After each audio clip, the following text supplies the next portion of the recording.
Hello everyone, this is Kirti Sanger and we were discussing the chapter how do organism reproduce. उसके 3 lectures हम complete कर चुके. This will be our 4th lecture of this chapter. इस chapter का 4th lecture होने वाला है, that is about the budding process. We were discussing about the asexual reproduction. asexual reproduction discuss कर रहे थे जिसमें हमने पढ़ा कि different types of modes are there of asexual reproduction. So fission इससे पहले हम डिस्कस कर चुके हैं. This is the second mode of reproduction, asexual reproduction basically, that is budding. So in this video we will discuss about budding. So what is budding? Actually जब भी कोई organism जो होता है उसकी बॉडी में एक छोटा सा बड बनता है, आउटग्रोथ बनती है, और वो आउटग्रोथ क्या होती जाती है, टाइम के साथ साथ क्या होती जाती है, बड़ी होती जाती है. और जब बड़ा हो जाता है, मैच्योर हो जाता है, तब वो पेरेंट बॉडी से डीअटैच हो जाता है और अपना सर्वाइव करना शुरू कर देता है. So that is called as budding. Budding means when a new organism is generated with the help of a bud और a outgrowth on the parent body or from the parent body, that is called as budding. Basically budding is of 3 type.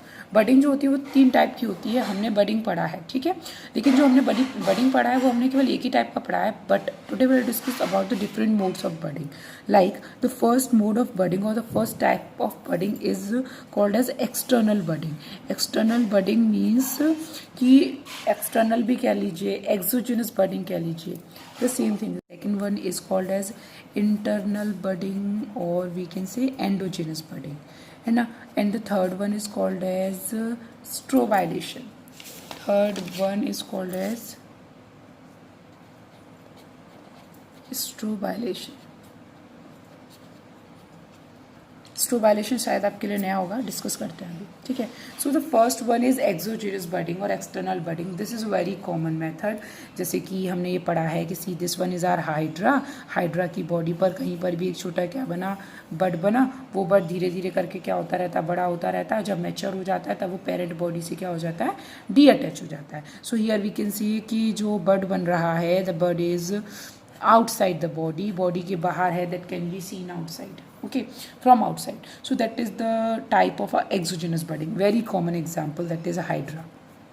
And the second one is आपने पढ़ा है unicellular organism है एक, that is unicellular fungus. that is unicellular fungus है, शायद सुना हो, that is east. तो जो ईस्ट जो होता है उस ईस्ट में भी छोटा सा बड बनता है और इस तरीके से you can see so many birds should be there, so many birds इस तरीके से जनरेट हो सकते हैं और एक चेन बन जाती है, ठीक है. 10th में एक एक्सपेरिमेंट भी है ईस्ट का, उसको पढ़ लीजिएगा, इंपॉर्टेंट है, कभी कभी क्वेश्चन आ जाता है, ठीक है. So this is the type of a exogenous budding. Means जब बॉडी के बाहर कहीं पर भी बड बन रहा है, आउटग्रोथ बन रही है. और as we know sexual reproduction mostly takes place in the case of favourable condition when the organism is taking proper amount of food, nutrients, conditions are according to the organism, then you will say that yes, उसमें ये sexual reproduction हो जाएगा. But one more important point related to this, that a genus is there, one organism is there named torula. उसका नाम है टोर्यूला, एक genus है. तो ये रिजेंबल करती है ये स्ट्रक्चर उस जीनस से. दैट इज़ वाई कि जो कहना चाहिए बडिंग प्रोसेस होती है ईस्ट में, budding in yeast is also called as torulation. So what is torulation? कि at the time of budding in yeast, the body structure, body organization resemble with the genus Torula. That is why this process is considered or called as a torulation process also. Okay, so this is all about the external budding or exogenous budding. The second one is internal budding. Basically this type of division or budding can be seen in the case of sponges. As you know, what are sponges? The poriferans are basically called as sponges. Sponges जो होते हैं वो कैसे होते हैं कि कहना चाहिए हमारे कैसे ऑर्गेनिज्म होते हैं, पॉरीफेरेंस होते हैं, जहाँ पे सेलुलर लेवल ऑफ ऑर्गेनाइजेशन होती है. तो normally we are talking that the favourable condition जब भी होंगी तभी वो एसेक्सुअल रिप्रोडक्शन करेगा. But suppose the conditions are not in favour, conditions favourable नहीं है, जैसे कि स्पॉन्जेस जो होते हैं ना वो हमेशा वार्म वाटर में ग्रो करते हैं. मीन्स एकदम हॉट वाटर होना चाहिए, वार्म और हॉट वाटर होना चाहिए, उसी में वो क्या काम करते हैं, ग्रो करते हैं. और उनमें क्या होता है, उसकी ग्रोथ आप ज़्यादा देख सकते हो। लेकिन सपोज अगर कंडीशन उल्टी हो जाती है या वाटर जो है कोल्ड हो जाता है तो उस केस में क्या होगा कि जो कंडीशंस हैं that will be called as unfavourable conditions. So sponges के लिए कैसी कंडीशन है, वार्म या हॉट वाटर जो होता है दैट इज फेवरेबल। अनफेवरेबल कौन सा हो जाएगा, सपोज कोल्ड वाटर हो गया तो कैसा हो जाएगा, अनफेवरेबल हो जाएगा। तो क्या होता है कि स्पॉन्जेस की बॉडी जो होती हैं उनके अंदर सेल्स होती हैं that is called as archaeocytes, जैसे कि इस टाइप से स्ट्रक्चर बन जाती है। और ये इनके अंदर कुछ सेल्स होती हैं that are called as archaeocytes. Archaeocytes are basically the totipotent cells. Totipotent term का मतलब होता है having total potential to regenerate, जिनके अंदर टोटल पोटेंशियल है, टोटीपोटेंट सेल्स हैं वो, ठीक है। तो टोटीपोटेंट सेल्स होती हैं that are called as archaeocytes. ये आर्कियोसाइट्स क्या काम करती हैं, अंदर ही अंदर बडिंग करती रहती हैं, अंदर ही अंदर क्या करती रहती हैं, बडिंग करती रहती हैं, ठीक है। तो क्योंकि ये बड जो है वो अंदर ही अंदर बन रहा है, listen here I am not saying it as the fission, नहीं बोल रही हूँ। फिजन में क्या होता है, एक पेरेंट बॉडी जो है वही टूट जाती है, वहाँ पे पेरेंट कोई नहीं रहता, ठीक है, पेरेंट का अस्तित्व ही नहीं रहता क्योंकि एक ही सेल दो में डिवाइड हो गई है, पेरेंट तो है ही नहीं, दो नई सेल बन गई। तो लेकिन इन बडिंग में क्या होता है कि बडिंग में क्या होता है कि जो पेरेंट बॉडी होती है उसका क्या रहता है, अस्तित्व रहता है। जो पेरेंट बॉडी जो होती है वो क्या रहती है, हम बोलते हैं कि हाँ बडिंग प्रोसेस में क्या होता है कि पेरेंट बॉडी पे आउटग्रोथ बनेगी। जब वो कैसा हो जाएगा, जब वो बड़ा हो जाएगा, मैच्योर हो जाएगा, तो वो आउटग्रोथ डीअटैच हो जाएगी और अपना पेरेंट रहेगा। लेकिन फिजन में ऐसा नहीं होता, ठीक है। सो जो आर्कियोसाइट्स होते हैं, टोटीपोटेंट सेल्स होते हैं, उनमें अंदर ही अंदर डिवीजन होता रहता है।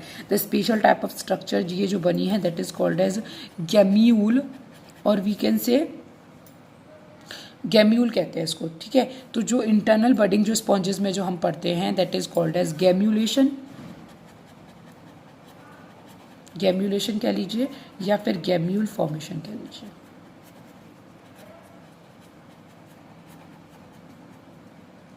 ठीक है। So method of budding is strobilation. Strobilation जो मेथड है वो थोड़ा कहना चाहिए नया मेथड है आप लोगों के लिए, लेकिन आपको पता होना चाहिए। Strobilation is basically seen in the case of larva of jellyfish and tapeworm. ये है क्या, बेसिकली जब रिपीटेड फॉर्मेशन होता है, रिपीटेड फॉर्मेशन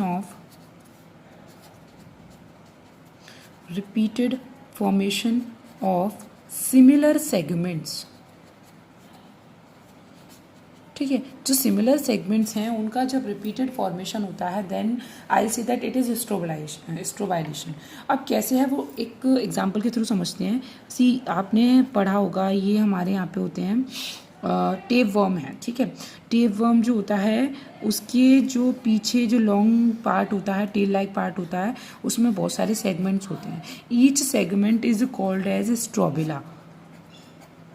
स्ट्रोबिला कहते हैं। तो ये जो सेगमेंट्स बनते हैं वो कहाँ से बनते हैं, इसका जो ये नेक रीजन होता है एक इस वाले नेक रीजन से बनते हैं। तो हियर वी कैन सी कि each segment is forming by the help of this neck region. तो जब नेक रीजन से सेगमेंट बन रहा है सो बडिंग ही हो रही है, बॉडी में एक बड बन रहा है, बॉडी में कुछ सेल्स का ग्रुप बन रहा है और वो एक प्रॉपर सेगमेंट कहला रहा है। So that is स्ट्रोबाइलेशन।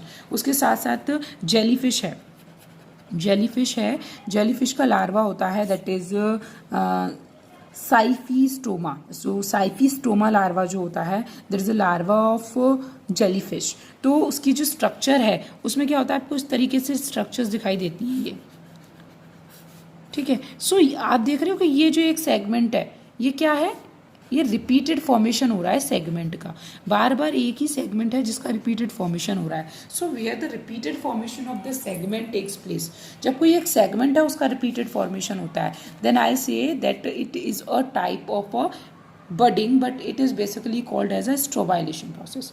So this is all about the budding. उम्मीद है आपको वीडियो पसंद आया होगा। अगर अच्छा लगे तो प्लीज़ लाइक कीजिए, शेयर कीजिए, सब्सक्राइब कीजिए और मेरे साथ जुड़े रहिए। Thank you.